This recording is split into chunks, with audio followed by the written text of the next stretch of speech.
20년 사이 스스로 목숨을 끊은 13,000여 명을 분석한 결과 34%가 자살 전에 녹내장이나 당뇨 망막병증, 황반변성을 진단받은 경험이 있는 것으로 조사됐습니다. 연구팀은 이들 세 개 질환이 자살 위험도를 최대 1.4배까지 높이는 것으로 추산했습니다. 어제 저녁 6시쯤 서울 노원구 상계동의 한 아파트 단지에 멧돼지가 출몰했다는 신고가 접수됐습니다. 소방, 경찰 인력 등이 4시간 넘게 수색을 벌였지만 포획은 하지 못한 채 수색을 종료했습니다. 오늘은 전국의 맑은 가운데 강한 바람이 불겠습니다. 동해안 지역은 순간 최대 풍속이 초속 20에서 25m에 달하는 강풍이 예보됐습니다. 특히 강원 동해안은 강풍주의보에 더해 건조주의보까지 함께 내려진 곳이 있어 산불이 나지 않도록 주의해야 합니다. 오늘 낮 기온은 서울이 14도 등 전국이 12도에서 18도 사이로 어제와 비슷하거나 조금 낮겠습니다. 서울의 현재 기온은 12.2도입니다. 지금까지 성세정입니다. KBS.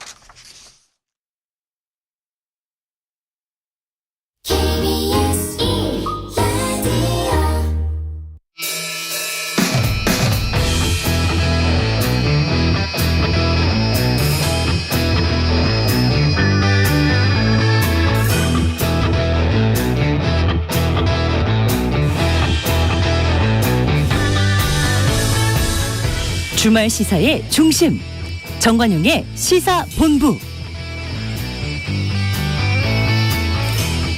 여러분 안녕하십니까, 정관용입니다. 지금 전국 각지에서 벚꽃 축제가 진행되고 있는데요. 문제는 이상고온으로 예년보다 열흘 빨리 벚꽃들이 피었고 게다가 비까지 왔다 보니까 지금 정작 벚나무엔 꽃잎보다 초록색 이파리만 무성한 그런 상황이죠. 이 벚꽃 축제라는 말이 조금은 머쓱한 그런 상황이지만 주최 측들은 재치 있게 축제를 진행하고 있다는데요. 이 손흥민 선수의 중요한 건 꺾이지 않는 마음이라는 말을 인용해서 중요한 건 꺾였는데도 그냥 하는 축제, 이런 현수막을 다는가 하면 드라마 더 글로리의 대사를 패러디해서 나의 벚꽃 없는 벚꽃 축제장에 온 걸 환영해 연진아, 이런 문구로 방문객들을 반기고 있다고 합니다. 벚꽃이 비록 일찍 다녀갔지만 지자체들이 4년 만에 마련한 대면 축제 프로그램을 즐기면서 벚꽃 엔딩을 맞는 것도 좋을 것 같습니다. 정관용의 시사본부 토요일 순서 출발합니다. 먼저 도로공사 연결해서 고속도로 상황 전해드리죠. 조주은 캐스터. 네, 쌀쌀하지만 집에만 있긴 좀 아까운 주말이죠. 봄나들이 차들로 오늘도 고속도로는 혼잡한데요. 100번 수도권 제1순환선 판교에서 구리 방향 서하남 부근에는 2차로에 승용차 관련 사고가 있습니다. 전방 잘 살피셔야겠는데요. 5km 구간 정체고요. 일산에서 판교 쪽은 계양부터 송내까지 7km 구간 더딥니다. 주요 노선 중에 경부선 부산 쪽이 가장 어렵습니다. 총 64km 구간 긴 정체인데요. 특히 경기권에서는 오산과 남사 사이가 힘겹고 충청권이 많이 어렵습니다. 망향 휴게소와 천안 휴게소 사이가 24km 구간, 또 청주 분기점에서 14km 구간 막히고요. 35번 중부선 타고 남이 쪽 가신다면 22km 구간 정체인데 특히나 서청주와 남이 분기점 사이 지나기가 가장 불편합니다. 15번 서양고속도로 타고 목포 쪽으로 가신다면 서평택 분기점에서 서해대교 사이 통과하기 어렵고요. 강원권으로 가는 길은 오늘 정체가 많이 긴 편은 아닙니다만 50번 영동선 강릉 쪽은 마성에서 양재터널까지, 그리고 60번 서울 양양선 양양 쪽은 남양주 요금소에서 화도까지 정체 꾸준합니다. 한국도로공사 교통센터였습니다.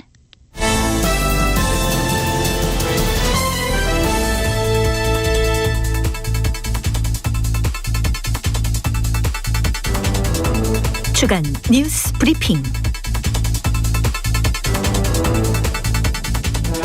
주요 정치 뉴스 정리하는 토요일 주간 뉴스 브리핑, 중앙일보 이창훈 기자와 함께하죠. 이 기자 어서 오십시오. 예, 안녕하세요. 국민의힘 신임 원내대표 선출했죠. 윤재옥 의원이 됐어요. 네, 지난 7일 국민의힘 신임 원내대표로 3선의 윤재옥 의원이 당선됐는데요. 109명의 국민의힘 의원들이 투표해서 윤 의원이 65표를 얻으면서 44표를 얻은 김학용 의원을 꺾었습니다. 예. 윤재욱 의원은 경찰대 1기 출신으로 경기지방경찰청장을 지낸 뒤 대구 달서울에 출마해 19대부터 내리 3선을 지내오고 있습니다. 윤 의원은 지난 대선에는 중앙선거대책본부 상황실장을 맡아 권영세 당시 선대본부장과 함께 선거를 지휘했는데요. 당시 이준석 대표와 갈등을 봉합한 후 선대본부를 슬림화하면서 구원투수로 투입됐는데 권영세 통일부 장관과 윤 의원은 2012년 박근혜 대선 캠프에서도 상황실을 이끈 경험이 있어서 당시 캠프에 있었던 인사들은 안정적으로 선거 후반을 관리했다고 좀 평가를 해왔습니다. 예. 그리고 2017년 재선 시절에는 김성태 당시 원내대표와 함께 원내 수석 부대표를 맡아 드루킹 특검을 관철시키는 데 일조한 바가 있습니다. 네. 윤재옥 원내대표 당선은 국민의힘 당내에 어떤 분위기가 반영된 것으로 분석됩니까? 예, 선거 초중반에는 당내에서 현역 의원들과 스킨십도 좋고 특히 영남 출신의 김기현 대표를 보완할 수 있는 수도권 출신의 김학용 의원의 선전이 많이 기대됐는데요.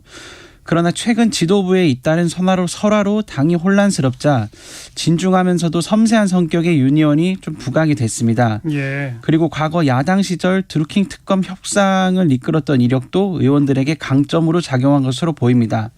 하지만 가장 중요한 심리는 내년 공천에 대한 현역 의원들의 불안감이 아닌가 싶습니다. 친윤석열 성향의 검찰 출신 인사들이 출마가 주류일 경우 현역 교체가 불가피한데요.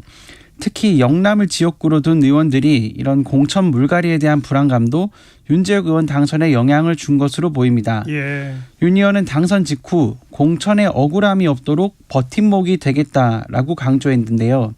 다만 당 지도부가 영남 출신 일색으로 갖춰진 점은 좀 부담스러운 대목입니다.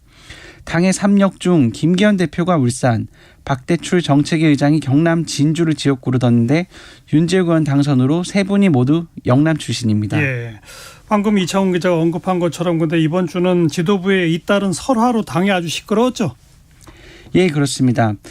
특히 이제 5.18 정신 헌법 수록 반대 그리고 전광훈 목사의 우파 진영 통일 발언 등으로 설화를 빚었던 김재원 최고위원이 또 제주 4.3 기념일 관련 실언을 하면서 또 비판을 받았는데요. 예. 김재원 최고위원은 지난 4일 윤석열 대통령의 4.3 추념일 불참에 대해서 대통령이 보통 3.1절과 광복절 기념식 정도를 참석하는데 4.3 기념일은 이보다 조금 격이 낮은 기념일 내지는 추모일이라고 하면서 좀 설화를 키웠습니다. 예. 그러자 김기현 대표가 그 김재원 최고위원 발언에 대해 국민 정서에 어긋나는 언행이라며 공개적으로 경고했는데요. 그러자 김 최고위원은 더 이상 논란을 피하기 위해 당분간 공개 활동을 모두 중단하겠다라고 하며 자맹에 들어갔습니다. 또 조수진 최고위원의 그 밥 한 공기 다 먹기 뭐 이거 이 설화도 있었잖아요. 예, 조수진 최고위원은 지난 5일 윤석열 대통령의 양곡관리법 개정안 거부권 행사에 대해서 그 대안을 이제 물어보는 질문에 대해 밥 한 공기 다 비우기를 언급했다가 논란을 키웠는데요. 여성들의 경우 다이어트 때문에 밥을 잘 먹지 않는 분들이 많다. 밥 한 공기 다 비우기 이런 것들도 우리가 논의했다. 조수진 최고위원이 지난 5일 한 발언입니다. 예. 그러자 김기현 대표도 조수진 최고위원의 이 같은 발언에 대해 그게 무슨 대책이 되는가? 국민이 공감할 수 있는 정책이어야 하는데 그런 뜻으로 말씀한 건 아니라고 생각한다라고 말하면서 공개적으로 질타했습니다. 더불어민주당도 쌀값 대책으로 밥 한 공기 다 먹기 운동을 내놓은 것이 정말이냐? 너무 경박스럽다라며 비판했습니다. 특히 조수진 최고위원은 그 당의 특별위원회인 민생119 위원장을 맡아왔는데요. 조수진 최고위원은 민생특위에서 가루쌀 소비 촉진과 밥 한 공기 먹기 캠페인 등의 다양한 아이디어가 나왔다라며 아이디어를 소개하는 발언의 진위를 왜곡해 선동을 벌이는 것에 유감을 표한다며 언론의 탓을 돌렸습니다. 예. 그런가 하면 지난 5일 날은 윤 대통령 취임 후에 첫 번째 재보궐선거가 열렸죠. 결과 정리해 주시면. 예, 전북 전주울 국회의원 선거 그리고 울산시 교육감 그리고 경남 창녕군수 선거와 전국적으로 기초의원 6명을 뽑는 재보궐선거가 열렸는데요. 예. 전주 을에서는 민주당 이상직 전 의원이 당선 무효형 선고를 받은 것에 대해서 민주당이 책임을 지고 무공천을 했는데요. 게다가 전주를 당협위원장으로 하는 국민의힘 정운천 의원도 불출마하면서 진보당 강성희 후보가 39.07%의 득표율을 얻어 당선됐습니다. 이는 2014년 헌법재판소의 결정으로 통합진보당이 해산된 뒤 8년 만에 그 통합진보당의 후신인 진보당이 임기 1년짜리지만 국회에 교두보를 확보하게 된 건데요. 그렇죠. 강성희 의원은 이석기 전 의원의 대학 후배이기도 하며 현대자동차 전주공장에서 18년간 근무한 비정규직 노동자 출신입니다. 또 울산시 교육감 선거에서는 진보 진영의 천창수 후보가 61.94%의 득표율로 당선됐는데요. 네. 천 후보는 지난해 12월 세상을 떠난 노옥희 전 울산시 교육감의 남편으로 19년 동안 평교사로 일해왔습니다. 이 밖에 기초의원 선거에서는 국민의힘이 4석, 민주당이 2석을 확보했습니다. 이 재보궐선거 결과에 대해서 여야의 반응, 평가를 좀 전해주시면. 예, 국민의힘에서는 우선 텃밭인 울산 선거 패배와 한 자릿수에 그친 전북 전주울 후보 득표율에 대해 우려의 목소리가 나왔는데요. 울산시 교육감 선거의 큰 표차 패배와 함께 울산 남구 나선고구 기초의원 선거에서 민주당 최덕종 후보가 50.6%의 지지율로 당선됐는데 이 해당 지역구의 경우 국민의힘 이채익 의원의 지역구이자 김기현 대표의 옆 지역구로 울산 내에서도 보수 텃밭으로 꼽히는 지역입니다. 그래서 내부에서도 패배에 대한 충격이 좀 커 보이는데요. 그러네요. 정작 선거 다음 날인 지난 6일 열린 국민의힘 최고위원회에서 지도부 누구도 공개 발언에서 전날 열린 재보궐 선거 결과에 대해서 언급하지는 않아 온도차를 드러냈습니다. 예. 또 전북 전주울 국회의원 선거에 출마한 국민의힘 김경민 후보는 8%의 득표를 얻는데 그쳤습니다. 이는 윤석열 대통령이 지난 대선 전북 전주울이 포함된 선거구인 전주시 완산구에서 15.3%의 득표율을 얻은 것과 비교하면 지지율이 반토막 수준이었는데요. 그러네요. 이 때문에 국민의힘 전북 도당위원장을 맡은 정운천 의원은 선거 패배 책임을 지고 지난 2일 도당위원장 자리에서 사퇴했습니다. 이준석 전 대표는 선거 결과에 대해 울산 패배는 심각한 상황이다. 서울 강남도 안심 못한다고 우려했습니다. 반면 민주당은 민의를 깊이 새겨 국민에게 더욱 다가가는 민주당이 되겠다라며 상대적으로 안도하는 분위기를 보였습니다. 최근에 발표된 여론조사에서도 민심의 흐름이 국민의힘에 좀 안 좋죠? 예, 재보궐 선거가 좀 투표율이 낮고 또 특정 지역에서만 이뤄진 거라 전체 민심의 흐름을 대표한다고 보기는 어렵지만 최근 발표된 여론조사에서도 여당의 불리한 추세가 꾸준히 관측되고 있습니다. 예. 실제 한국갤럽이 지난 7일 발표한 여론조사에 따르면 내년 국회의원 선거에 대한 기대를 묻자 정부 지원을 위해 여당 후보가 많이 당선돼야 한다라는 응답은 50%, 정부 견제를 위해 정부 지원을 위해 여당 후보가 많이 당선돼야 한다는 응답이 36%였고 그렇죠. 정부 견제를 위해 야당 후보가 많이 당선돼야 한다는 응답이 50%를 기록했는데요. 예. 이는 한 달 전에는 정부 지원이 42%, 정부 견제가 44%였지만 견제로 훨씬 더 많은 응답이 기울었습니다. 네, 이 자세한 내용은 중앙선거여론조사심의위원회 홈페이지 참조하시면 되겠고요. 이렇게 여러 가지 악재들이 나오니까 국민의힘 내에서 또 전광훈 목사와 결연해야 한다. 이런 이야기가 나와서 또 논란이죠. 예.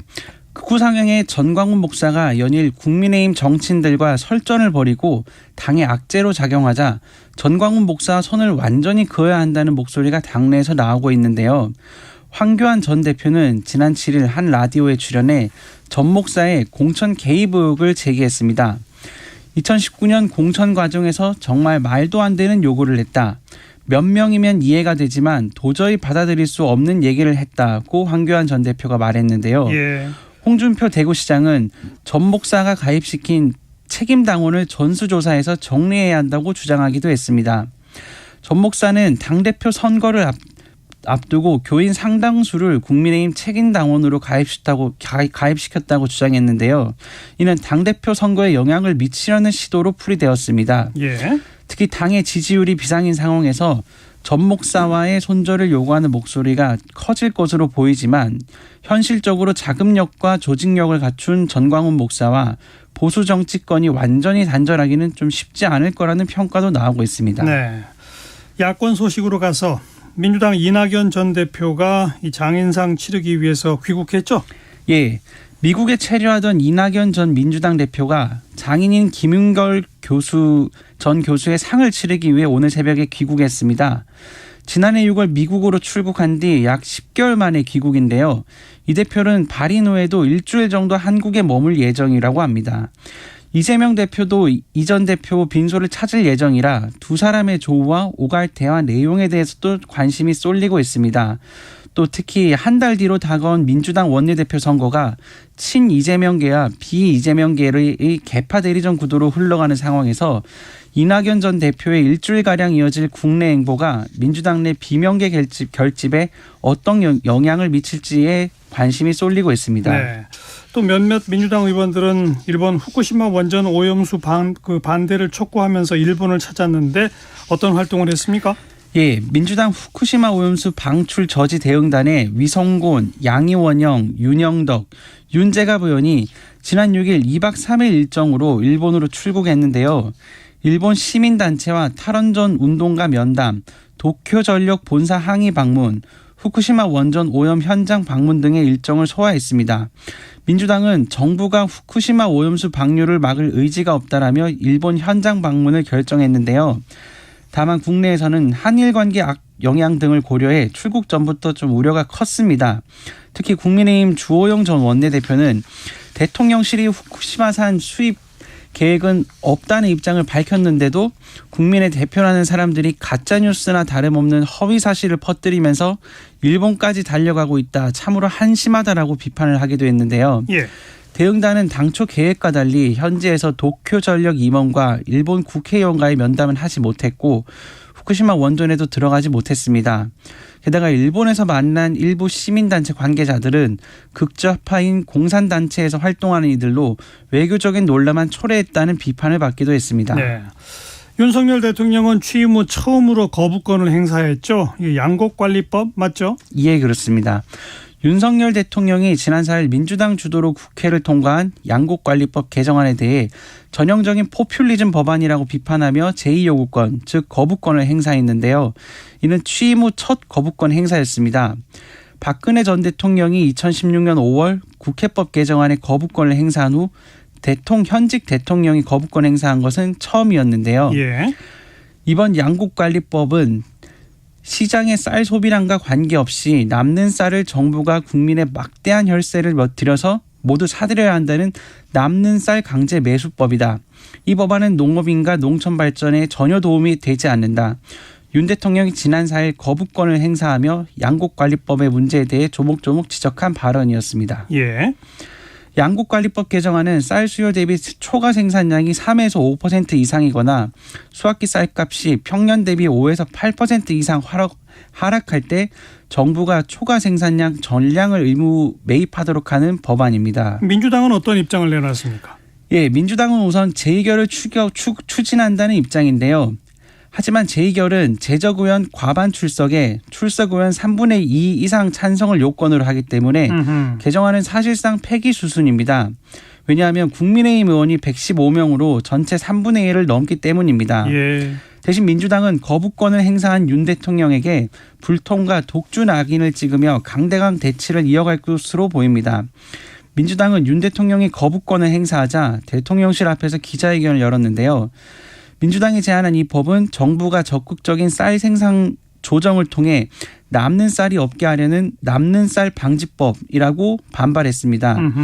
향후 간호법 제정안 그리고 노란봉투법, 방송법 개정안 등 야당 단독으로 본회의에 직회부된 법안들이 순차적으로 통과될 경우 윤 대통령의 추가 거부권 행사도 이어지면서 전국이 더 얼어붙을 것으로 보입니다. 네. 자, 그리고 윤 대통령은 취임 후 열린 첫 번째 제주 4.3 추념식에 불참했는데 그 태영호 최고위원의 북한 지령설 발언과 맞물리면서 야당의 비판이 거세게 제기됐죠? 예, 윤 대통령이 지난 3일 열린 제주 4.3 추념식에 불참했습니다. 대통령실은 한미 정상회담을 위한 미국 방문 준비 등의 일정으로 불참한다고 일찌감치 4.3 유족회 측에 통보했는데요. 대신 한덕수 국무총리가 정부 대표로 참석해 윤 대통령의 추념사를 대독했습니다. 윤 대통령은 지난해 당선인 신분으로 제주 4.3 추념식을 찾아 4.3의 아픔을 치유하고 상흔을 돌보는 것이 4.3을 기억하는 바로 우리의 책임이라며 선거 중 추념식에 참여하겠다는 약속을 지킨 바 있습니다. 하지만 제주 4.3 사건은 북한 김일성의 지시로 촉발됐다는 태영호 최고위원의 발언과 맞물리면서 민주당은 대구 서문시장을 방문하고 야구 경기장에서 시구까지 했다며 어제 대구는 괜찮고 내일 제주는 안 되는 이유가 무엇인가라고 강하게 비판하기도 했습니다. 민주당은 당 지도부 전원이 제주 4.3 추념식에 참여했으며 문재인 전 대통령도 지난 3일 오후 따로 제주 평화의 공원을 찾아 참배하며 대조되는 모습을 보였습니다. 네. 마지막으로 미국 의회가 윤석열 대통령에게 상하원 합동 연설을 초청했죠.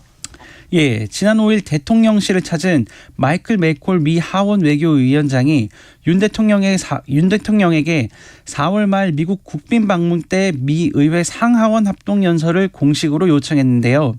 윤석열 대통령은 한미동맹 70주년이라는 특별한 계기에 미 의회 이사단 연단에 서서 역사적 연설을 하게 돼 기쁘다라며 수락하는 화답을 했습니다. 한국 대통령의 미 의회 연설은 지난 2013년 5월 박근혜 전 대통령 이후 10년 만인데요. 윤 대통령은 한미동맹 70년의 역사적 성취를 조망하고 앞으로 동맹이 나아갈 미래 비전을 제시할 예정입니다. 한미 순방을 앞두고 김성한 안보실장의 갑작스러운 교체와 조태영 주미대사의 안보실장 부임으로 미국 순방 준비에 차질을 빚는 것이 아니냐는 우려가 나왔지만 외교 안보 라인도 좀 빠르게 안정을 찾아가고 있는 분위기입니다. 예. 조현동 외교부 차관이 전날 주미대사 지명 일주일 만에 미국 정부로부터 아그레망을 받으면서 곧장 부임하게 됐고 이는 윤 대통령 방미를 앞두고 미국 정부가 통상 4주 이상 걸리는 아그레망 절차를 역대 최단 시간에 끝낸 것이라고 합니다. 또 미국 국빈 방문 때 민주당 변재일 의원을 포함해 여야 의원도 특별 수행단 일원으로 동행하면서 모처럼 여야의 초당적 협력도 볼 수 있을 것으로 보입니다. 네. 네, 주간 뉴스 브리핑이었습니다. 중앙일보 이창훈 기자 고맙습니다. 예, 감사합니다. 장관용의 시사본부 듣고 계시고요. 12시 31분입니다. 기상청과 교통정보센터 연결해서 주말 날씨 또 현재 도로 상황 전해드립니다. 먼저 기상청 최용우 씨. 네, 날씨 정보입니다. 주말 반짝 추위가 찾아왔습니다. 오늘 아침 기온 서울이 3도에 머물면서 평년보다 3, 4도 낮은 기온 보였는데요. 내일 아침은 오늘보다 2도 정도 올라 5도의 아침 기온 예상되지만 여전히 서울을 포함해 곳곳이 춥겠습니다. 평년보다 낮은 기온은 내일 아침까지 이어지다가 내일 낮부터 따뜻한 서풍이 불어오면서 추위가 누그러들 전망입니다. 그 전까지 옷차림 따뜻하게 하셔야 되겠습니다. 오늘 낮에도 평년보다 기온이 좀 낮아서 쌀쌀한데요. 서울의 낮 최고 기온 14도에 머물겠고 세종이 16도, 대구, 부산 17, 18도 등 전국이 18도 이하의 기온을 보이면서 다소 쌀쌀하고 평년보다도 기온이 좀 낮을 수 있습니다. 오늘과 내일 하늘은 맑겠는데요. 전국적으로 바람이 강하게 불겠습니다. 특히 동쪽 지역은 매우 강한 바람이 불면서 현재 강풍주의보가 동해안 곳곳과 울릉도 독도에 내려져 있고요. 강원 영동과 울산은 게다가 건조주의보까지 다시 발효되면서 동쪽 지역 중심으로 바람과 함께 대기가 차츰 더 메말라가고 있는 상황이라서 불씨 관리 더 잘해주셔야 되겠습니다. 해상의 물결도 높은 편입니다. 내일 아침까지 기온도 낮은 데다가 이렇게 바람도 해상 쪽으로도 강하게 불기 때문에 바람 피해 없도록 주의를 하셔야 되겠고요. 끝으로 미세먼지 농도 상황 황사 소식 때문에 좀 염려하셨을 텐데요. 현재는 괜찮습니다. 깨끗한 편인데 다만 일부 중서부 지역으로 상층으로 오늘 황사가 오후에 유입될 가능성이 있고요. 이에 따라 오늘 오후에 중서부 지역 미세먼지 농도가 다소 높아지고 내일까지 서쪽은 이 황사의 영향을 받을 가능성이 있습니다. 현재 서울 기온 13도입니다. 날씨 정보 전해드렸고요. 이 시각 교통 상황은 KBS 교통정보센터 임초희 씨가 정리해드립니다. 네, 이 시각 교통정보입니다. 조금 전까지 고속도로 정체 절정이었습니다. 수도권 제1순환고속도로 판교에서 구리 방향은 송파 이전부터 서하남 쪽으로 정체인데요. 서하남에서 사고가 있었습니다. 경부고속도로 부산 방향 한남에서 서초, 신갈에서 수원, 다시 오산부터 남사 쪽으로 지체되고요. 천안부터 천안휴게소 쪽으로는 19km 구간 길게 정체 이어집니다.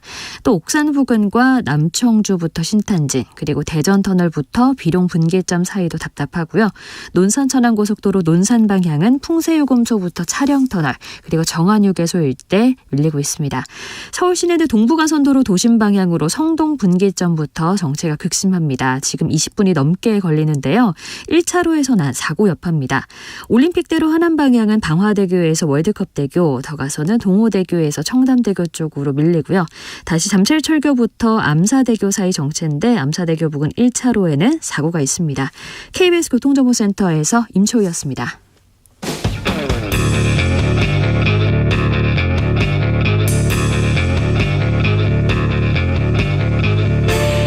날카로운 시선으로 꿰뚫는 뉴스.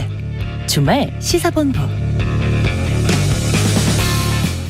네, 정관용의 시사본부 매주 토요일 2부 시간에 끝장토론 각설하고 보내드리고 있는데 오랫동안 그 끝장토론 각설하고의 고정 패널로 출연하셨던 천하람 변호사, 국민의힘 순천갑 당협위원장 맡고 있죠.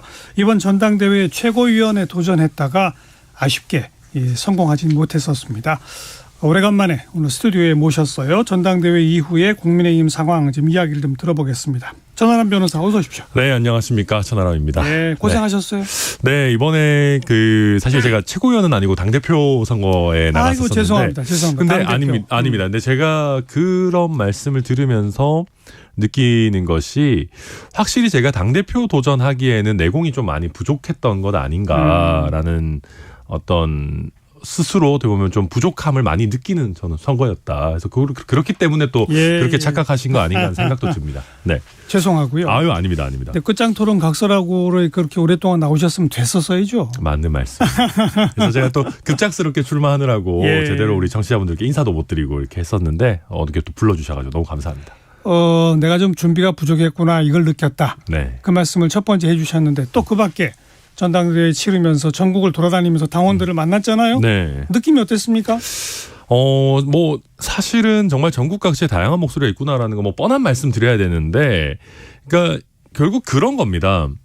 신뢰라는 게 하루아침에 쌓이지 않는구나. 그러니까 저희 천하용인 팀이 굉장히 단시간에 많은 주목도 받았고, 많은 관심도 받았었지만은, 저도 그래서 안철수 후보 정도는 제가 제치고 2등 정도는 할 수 있지 않겠는가, 결선갈 수 있지 않겠는가라고 스스로 느꼈고, 저희가 내부적으로 보는 여론조사 데이터도 그랬었습니다. 근데 확실히 마지막 순간에 유권자분들은 오랜 시간 봐와가지고 내가 믿을 수 있는 정치인이라는 것이 굉장히 중요하고, 그래서 이번 선거를 치르면서 제가 이제 어떻게 보면은 중앙 정치에 첫 발을 내디딘 거기 때문에 유권자분들께서 정말 꾸준히 보시면서 신뢰할 수 있도록 일관성 있는 어떤 길을 잘 가야겠다. 또 저만의, 그러니까 그냥 윤핵관 몰아내자라고 하는 그냥 안티테제가 아니고 저만의 어떤 철학과 방향성도 더 잘 정립해야겠다. 그런 생각을 많이 했었습니다. 네. 네.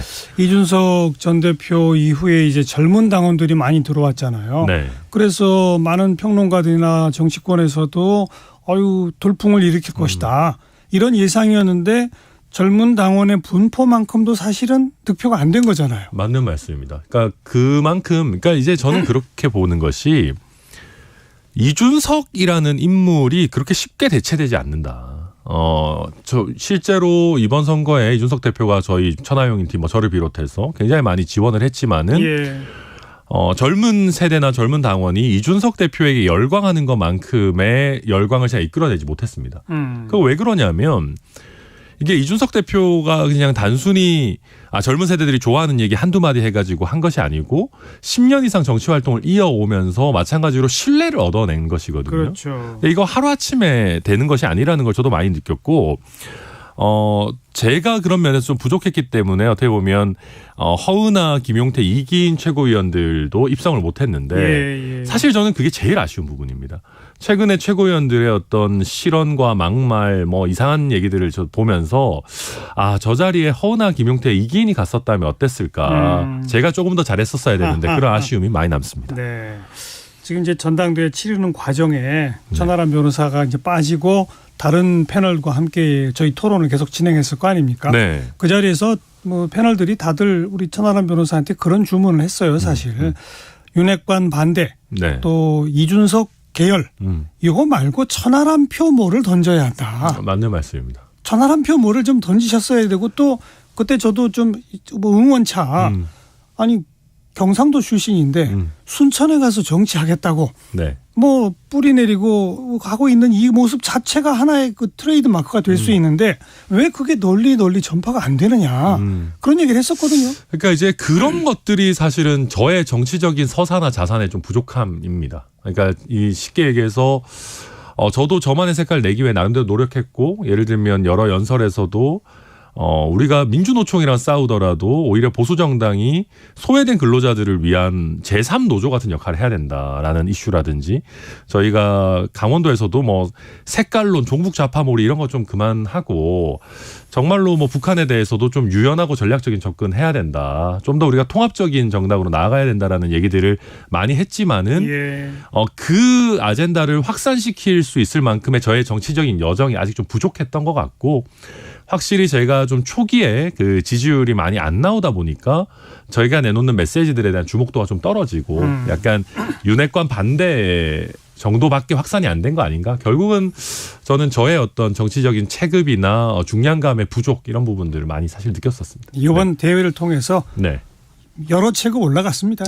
앞으로 더 잘 해야죠. 다음을 네. 또 기대해 보도록 하고. 네. 자, 그건 그렇고 전당대회 결과 이 김기현 대표 체제 그리고 최고위원 진용 그리고 엊그제 그 윤재옥 원내대표 당선까지 네. 새 진용 어떻게 평가하세요?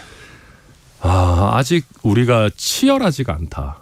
그러니까 배가 고프지 않구나라는, 좀 나쁘게 표현하면 배가 불렀구나 이런 생각이 듭니다. 그러니까 윤재욱 의원 개인적으로 나쁜 분이 결코 아닙니다. 근데 이제 지금 진용을 고려하면 어찌 됐든 수도권 원내대표가 당 입장에서는 좋습니다. 예, 예. 그러니까 뭔가 영남 일색이라는 평가에서 벗어나고 반전의 계기 같은 걸 어떻게든 만들어낼 수 있는 선택이었는데, 그게 아니라 의원들은 윤심에 더 가까운, 그러니까 찐윤이라고 불리는 윤재욱 의원으로 편한 선택을 한 것이거든요. 예. 그리고 이렇게 가게 되면은 결국은 내가 공천을 받는데 좀 더 유리하지 않을까. 윤재욱 의원한테 좀 더 잘 보여가지고 안정적으로 가야겠다라는 심리가 많이 작용한 것이거든요. 그런 면에서 아직 우리 의원들이 제대로 유기감을 못 느끼고 있구나 하는 게 나오는 것이고, 그 외에 이제 여러 최고위원 발언에 대해서 최근에는 김기현 대표가 뭐 엄중 경고하겠다라고 했지만, 그렇죠. 초기 대응이 사실 너무나 늦고 안일했습니다. 그런 것들을 보면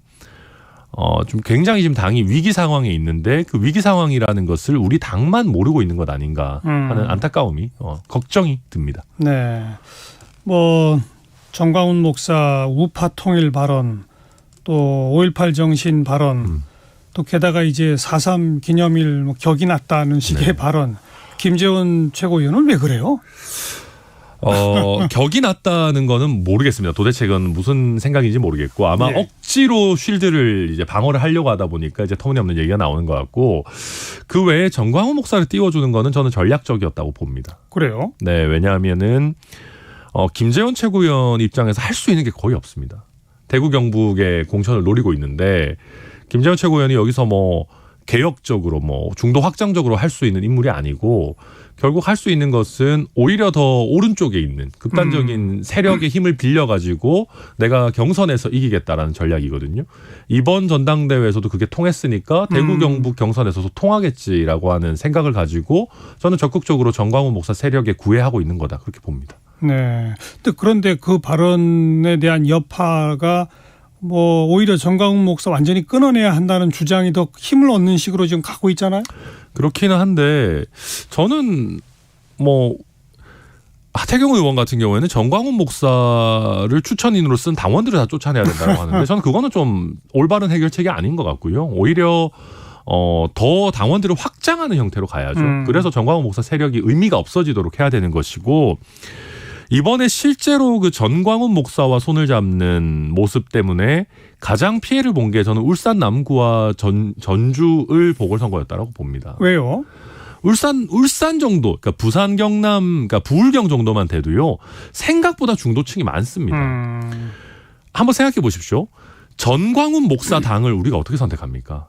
그러니까 우리가 지금 수석 최고위원이라고 하는 분이 정광훈 목사를 띄워주고 우파 천하통일을 한다라고 하게 되면은 예. 이거 정광훈 목사와 연관된 당이라고 생각할 수밖에 없는 것이거든요. 손이 잘 안 갑니다.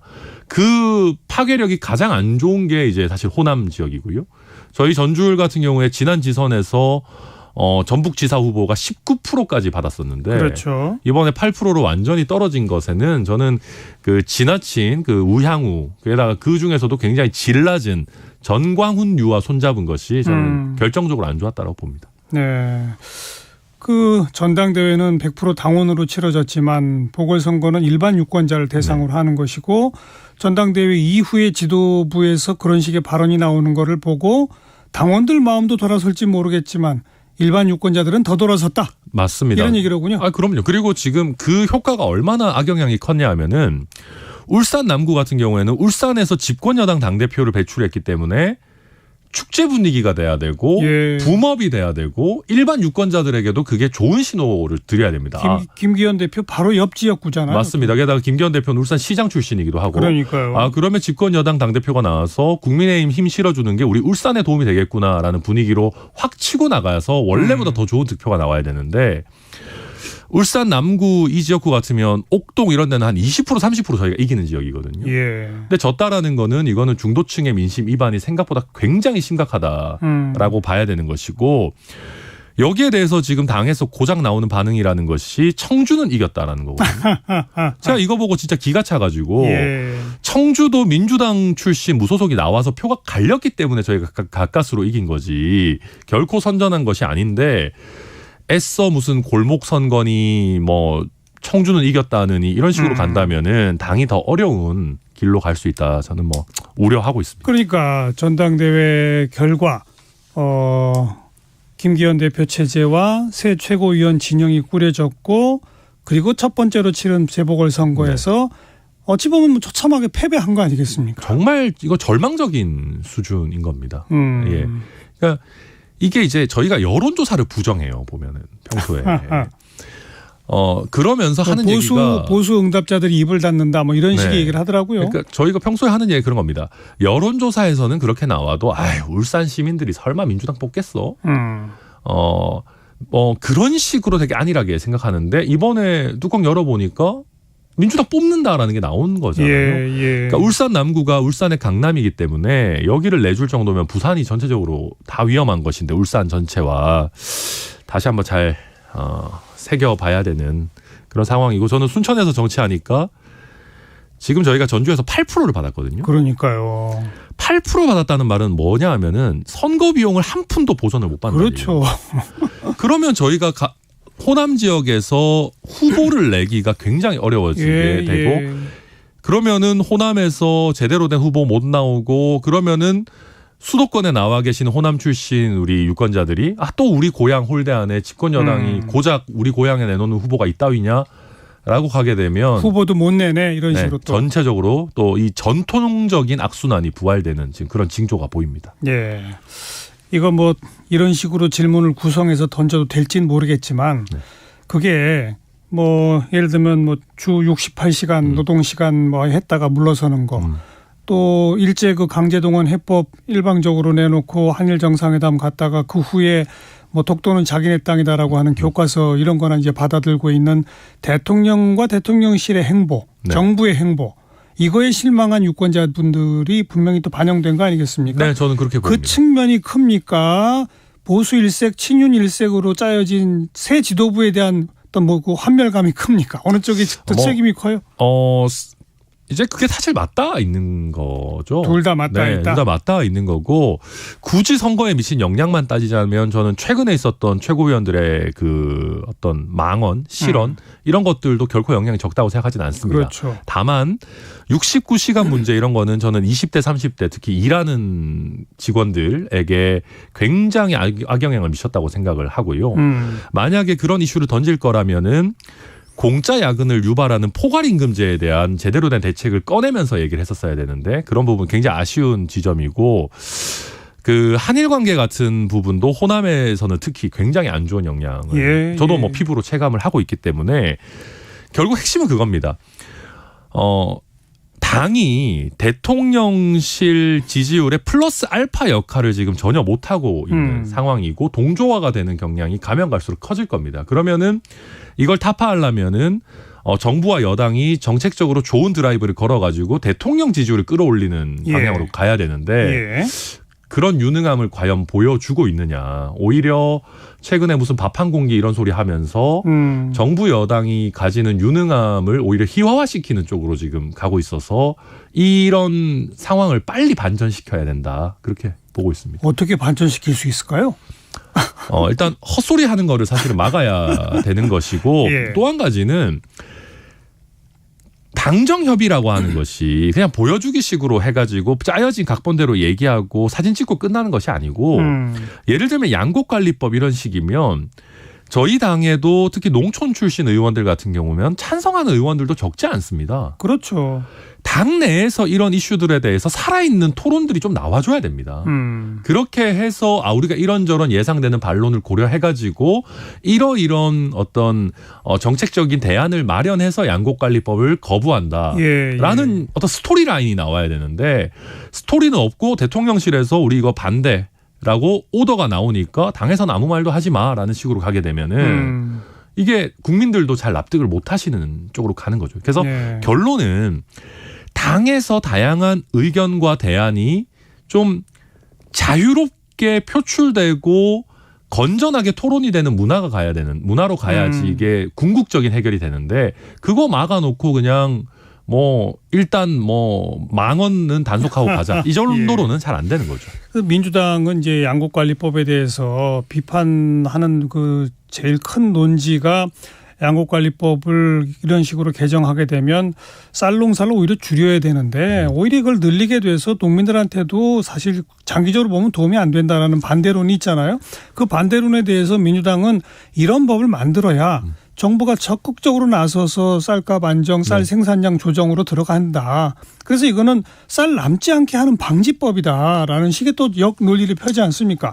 이런 식으로 세부적인 내용에 들어간 정책적 대안 경쟁이 나와야 되는데 양곡관리법에 대통령실이 거부권을 하는 바로 그 순간에 밥 한 공기 다 먹으면 된다는 식의 발언이 나오니까 이게 이제 희화화되는 심각한 희화화하고 대통령의 저는 결단 나쁘지 않다고 생각하는데 이 결단 자체를 우습게 만드는 거고 말씀하신 것처럼 국민의힘과 민주당이 얘기하는 게 생각보다 그렇게 많이 다르지 않습니다. 원래 세부 내용으로 가면 비슷해져요. 네, 그리고 대통령실에서도 3만 7천 헥타르 재배 면적 줄이고 직불금도 5조 원 가량으로 늘리고 좋은 이런저런 대안들이 있어요. 양곡관리법 거부하면서도 우리가 대안이 있다라고 얘기했는데 그 대안 아시는 국민 1%라도 되겠습니까? 그러니까요. 조수진 의원이 이거 다 망쳐버린 거죠.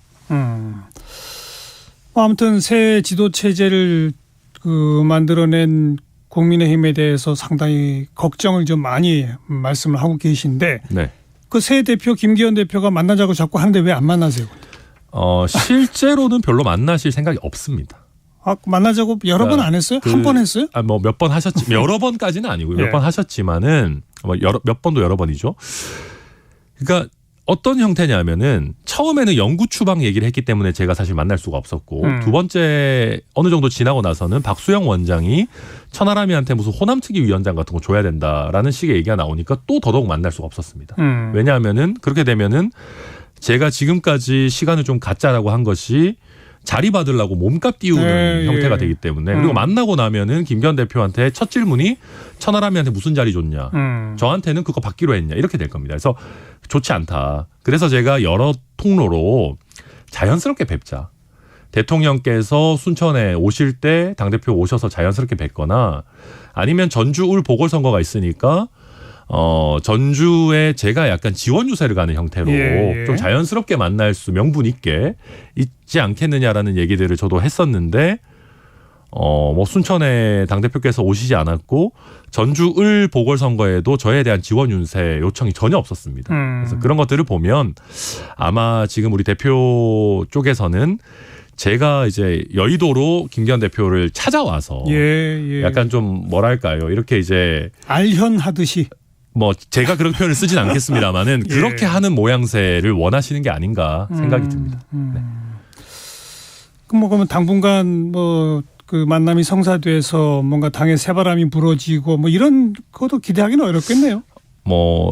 제가 봤을 때는 어떤 계기가 있지 않는 한. 저는 김기현 대표님 쪽에서 그런 거 원치 않는다고 생각합니다. 그래요? 왜냐하면 오히려 지금 우리 코어 핵심 지지층을 오히려 단단하게 다지고 가야 되는 것이고 아직도 괜히 천하람 내지는 천하용인을 우리가 또 다시 이렇게 포용한다라는 게 오히려 지금 상황에서는 좋지 않다라고 판단하고 계시는 거 아닌가 저는 그렇게 그래요? 느끼고 있습니다.